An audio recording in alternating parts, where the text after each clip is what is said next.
அவர்கள் 2ஆம் ஆண்டு படிக்கக்கூடிய ஏஐ மாணவர். இளங்கோவடிகள் ஏந்திய தமிழே, கம்பன் ஆட கண்ட தமிழே, வள்ளுவர் வீட்டில் வளர்ந்த தமிழே, பாரதத்தில் படுத்த தமிழே, நீ வெறும் வாக்கிய கோணியில் வார்த்தைகளாய் கொட்டி வைத்திருக்கும் சீக்காளி மொழி அல்ல, உன்னை உச்சரிக்கும் போதே மனசுக்குள் கச்சேரி வைக்கும் அளவுக்கு பேருந்து மொழியாக தேர்ந்திருக்கும் தமிழுக்கு முதற்கண் வணக்கத்தை தெரிவித்துக் கொள்கிறேன். கச்சேரி பலமா இருக்கு. முக்கணிகளில் சிறந்தது மா,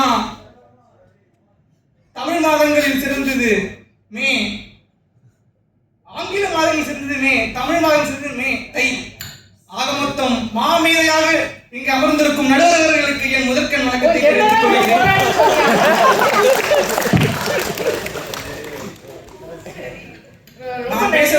அப்படியே வீடியோ நல்லா யாராவது வீடியோ எடுத்தீங்கன்னா கொடுங்க, நான் என் வீட்டுக்காரர்கிட்ட போய் சொல்றேன். என்னையும் ஒரு பையன் மாமியார் சொல்லியிருக்காங்க.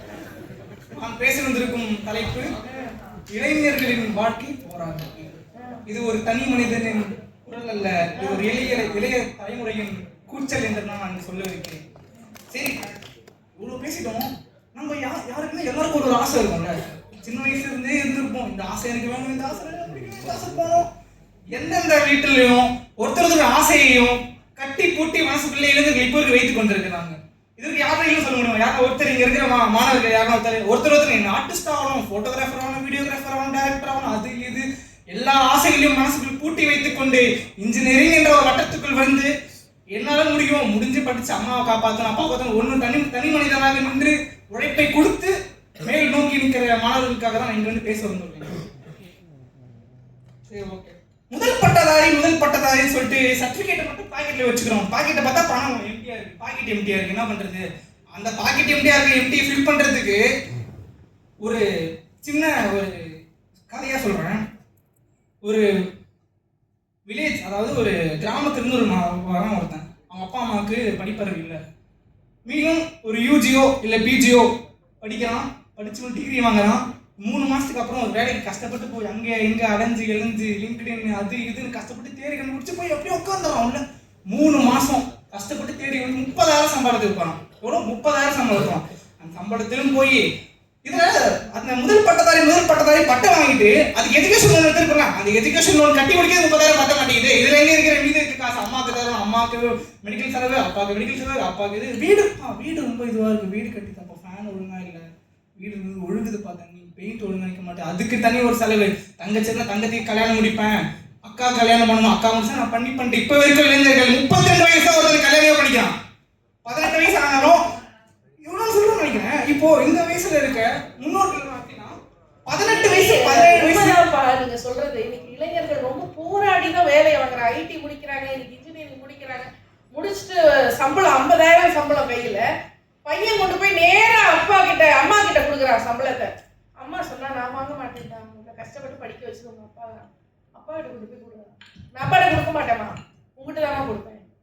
ஏன்டா அப்பாட்ட கொடுக்க மாட்டேன்? ஒவ்வொருத்தரையும் கஷ்டப்பட்டு அவர் கையெல்லாம் காய்ச்சி போய் உன்னை படிக்க வச்சாருடா.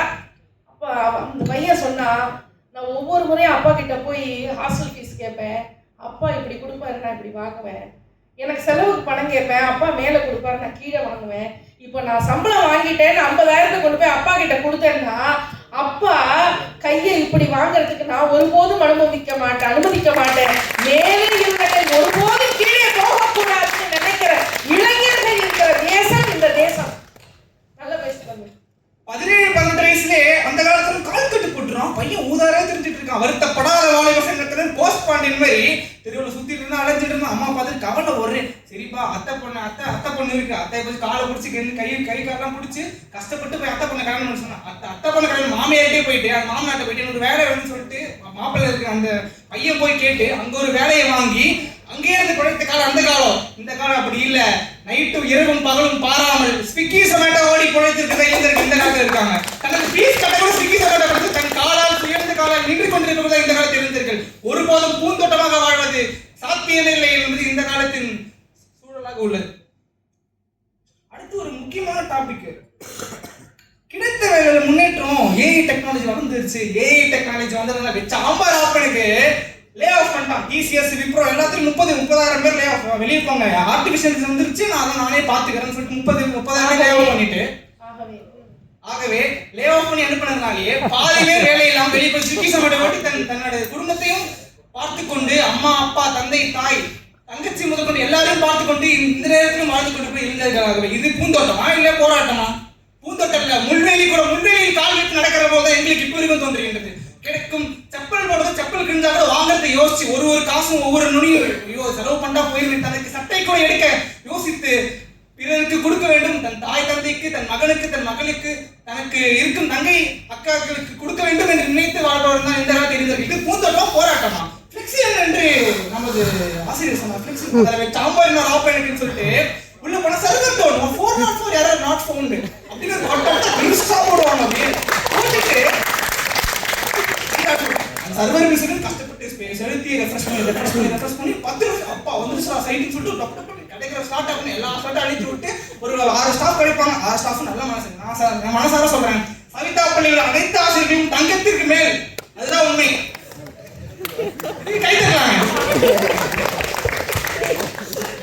எனவே ஒரு போய் ஒருத்தர் கேட்கலாம். அதாவது ஃபாரின்ல ஒருத்தர் இருக்காரு, அவர் பேர் வந்து தாமஸ் ஃப்ரீட்மேன் என்று அமெரிக்க சிந்தனையாளர். அவர்கிட்ட போயிட்டு இளைஞர்கள் பத்தி நீங்க என்ன நினைக்கிறீங்க அப்படின்னு சொல்லிட்டு கேட்டிருக்காங்க. அவர் சொல்லியிருக்காரு, 25 ஆண்டுகளுக்கு முன்பு என்னோட குழந்தையிடம் சொன்னேன், உணவை வீணாக்காதே, உணவை நன்றாக உண்டுவிடு. ஏனென்றால் இந்தியாவில் உள்ள 100க்கும் மேற்பட்ட குழந்தைகள் உணவுக்காக கஷ்டப்படுகின்றனர். இப்பொழுது ஒரு 25 ஆண்டுகளுக்கு அப்புறம் சொல்லுகிறார் என்னென்றால், குழந்தையே நன்றாக படித்து முன்னேறிவிடு, வேலையை கைப்பற்றிவிடு. ஏனென்றால் 1000க்கும் மேற்பட்ட இளைஞர்கள் இந்தியாவில் கஷ்டப்பட்டு தனக்கு வேலை தேடிக்கொண்டிருக்கிறார் என்று தாமஸ் ஃப்ரீட்மேன் என்று உணர்த்துகின்றார். அப்துல் கலாம் சொல்லியிருக்காரு.